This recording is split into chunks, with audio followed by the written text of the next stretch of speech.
अब मैं जो बोलने वाला हूँ वो बहुत सारे लोगों का कंफ्यूजन दूर करने वाला है और जीवन में एक नया ही जोश लाने वाला है। तो बात क्या है? बहुत सारे लोग बोलता है कि बांगालीरा केन माछ खाए, माछ तो हत्या करछे तारा प्राणी, दे আর खाली माछ खावे और घुमावे। बट अगर हम लोग ध्यान देके सोचते हैं तो अगर आप किसी मनुष्य का, किसी प्राणी का, एक प्राणी का जीवन का रक्षा कर रहे हो और पूरा दुनिया का जो एनवायरनमेंट है उसको बिगाड़ रहे हो, तो आप तो रक्षक नहीं हो।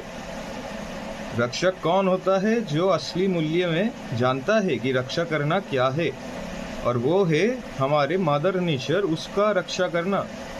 जब तक हम लोग मदर नेचर का परवाह नहीं करते तब तक कैसे चलेगा? अगर मनुष्य शरीर तुमको मिला है तो तुमको उसके लिए न्यूट्रिशन भी चाहिए कि तुम्हारा ब्रेन जो है, दिमाग जो आशीर्वाद में ये शरीर मिला है, सबसे उच्चतर शरीर, इसका पोषण हम लोग कर सके और उसको अच्छे से सोच पाएंगे, तभी जब हम लोग अच्छे से खाना खाएंगे। अगर अच्छे से खाना नहीं खाएंगे तो लोगों का व्याविचार जो सब कुछ फैला हुआ है वो सब तो बहुत दूर का बात है। खुद का भले के बारे में भी नहीं सोच पाएंगे।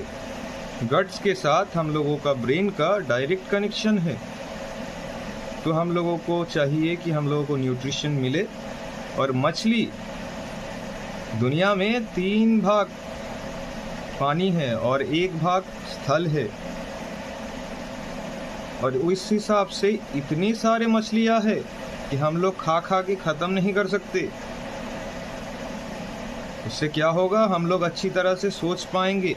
जब हम लोगों का चेतना का वृद्धि होगा तब हम लोग अद्वैत क्या है उसके बारे में विचार कर पाएंगे, सोच पाएंगे। उससे पहले तक हम लोग समझ ही नहीं पाएंगे कि कर क्या रहे हैं।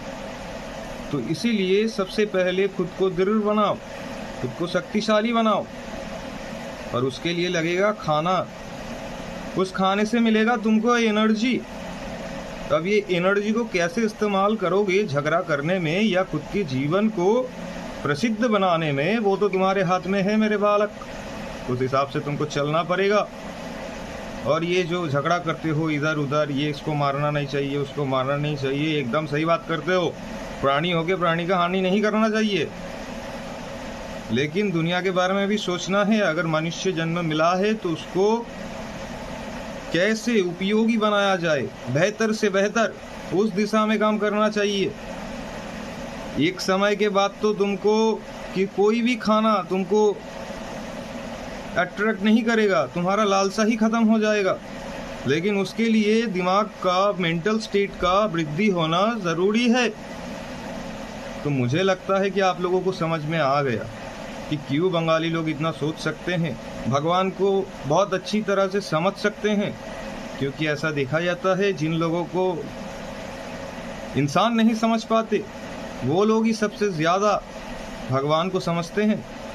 और ये इतिहास है, इतिहास कभी झूठ नहीं बोलता मेरे दोस्त। আমাদের যাওয়া দরকার, ইতিহাসের দিকে নজর দেওয়া দরকার। তারপর আমরা ইতিহাস নিয়ে চর্চা করব। আমাদের শ্রী প্রভু রাম আমাদের ইতিহাসে কি কি বলে গেছে, কি কি করে গেছে, সেগুলো আরো বেটার করে বুঝতে পারবো। আমাদের মন থেকে ভালোবাসা আসবে। আজ তো প্রাউড ফিল করছি, আর যাদের আমরা প্রাউড ফিল করি তাদেরকে আমরা বলতে পারি না কিছু, তাই না?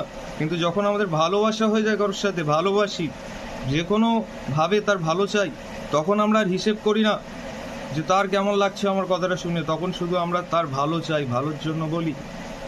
তখন আমরা চাই সে ভালো করে জীবনে চলুক, বাঁচুক। এই চেষ্টাগুলো করলেই একদিন বোঝা যায় যে মানুষ যতক্ষণ না কর্ম করছে আমরা তাকে যতই চেষ্টা করি বোঝাতে পারবো না। তার নিজস্ব কর্ম দরকার অভিজ্ঞতার জন্য। তাই মনে মনে রাখো সেই প্রভুকে, আর কর্মের দিকে ধ্যান দাও। নিজের কর্ম করো, আশা ছেড়ে কর্ম করো। যতক্ষণ আমরা কোনো কিছুর পেছনে ধাওয়া করি ততক্ষণ আমাদের প্রেজেন্ট কর্মের উপর আমাদের মনোযোগ স্থির হয় না। সেটা স্থির করাই একটা উপযুক্ত মানুষের কর্ম। মানুষ হয়ে ওঠো, যেরকম স্বামী বিবেকানন্দ বলছে, the highest fullest possible concentration আনার চেষ্টা করো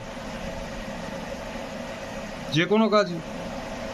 যেরকম আমি চেষ্টা করছি পসিবল ফোকাসে আমার যতটা সম্ভব ভালো করে বলার চেষ্টা, যাতে বোঝাতে পারি তোমাদের ভাষায়, আমাদের ভাষায়, তোমাকে বাংলায়।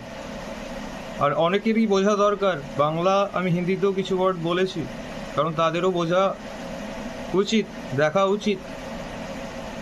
ল্যাঙ্গুয়েজের থেকেও আগে কি জানো, আমাদের বোধ শক্তি, সেটাকে তো আমাদের দৃঢ় করতেই হবে। আর আমাদের ল্যাঙ্গুয়েজ তো আমাদের মাতৃভাষা, আমাদের ভালোবাসা। মায়ের আলাদা করে ডেফিনিশন হয় না, সবার মায়ের প্রতি ভালোবাসাটা একখানা, ভালোবাসার আলাদা আলাদা ডেফিনিশন হয় না, ভালোবাসার একটাই ডেফিনিশন, দেয়ার ইজ নো ডিভাইডেশন। কথা হবে, দেখা হবে, সবাই নিজের খেয়াল রাখো, একে অপরের মানুষকে খেয়াল রাখো, ভালো থাকো, জীবনে আনন্দ করো, প্রেজেন্টে বাঁচো। I love you all.